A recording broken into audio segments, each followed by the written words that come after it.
पुढील आठवड्यामध्ये भाजपचा नवा प्रदेशाध्यक्ष निवडणार। महाराष्ट्र भाजप प्रदेशाध्यक्ष निवड अंतिम टप्प्यात आहे। प्रदेशाध्यक्ष निवडीसाठी केंद्रीय भाजपाकडून निरीक्षक जाहीर करण्यात आलेले आहेत। आपले प्रतिनिधी चेतन ननावरे आपल्या सोबत फोन लाईन वरून जोडले। चेतन, काय अधिकची माहिती? निश्चितच एकंदरीतच भाजपकडून अद्यापपर्यंत जो प्रदेशाध्यक्ष आहे एक व्यक्ती एक पदानुसार सध्या बावनकुळेचे प्रदेशाध्यक्ष पदाची धुरा सांभाळतात। त्यांच्याकडे महसूल मंत्री पद सुद्धा आहे आणि त्यांच्या सोबतच भाजपने सध्या नवीन एक पद निर्माण केलं होतं, कार्यकारी अध्यक्ष, ज्यावर रवींद्र चव्हाण यांची निवड झालेली होती।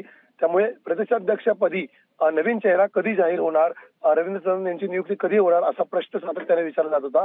मात्र आता या अध्यक्ष निवडीसाठी भाजपने केंद्रीय मंत्री किरण रिजिजू यांच्यावरती निरीक्षक पदाची जबाबदारी सोपवलेली आहे। त्यामुळे येत्या आठवड्याभरामध्ये रवींद्र चव्हाण यांच्या नावावरती प्रदेशाध्यक्ष पदावरती त्यांच्या नावाची शिक्कामोर्तब आणि घोषणा होण्याची दाट शक्यता व्यक्त केली जाते।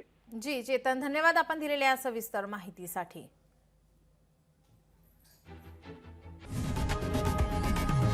लोकशाही मराठी ऐका, पहा, जागरूक रहा।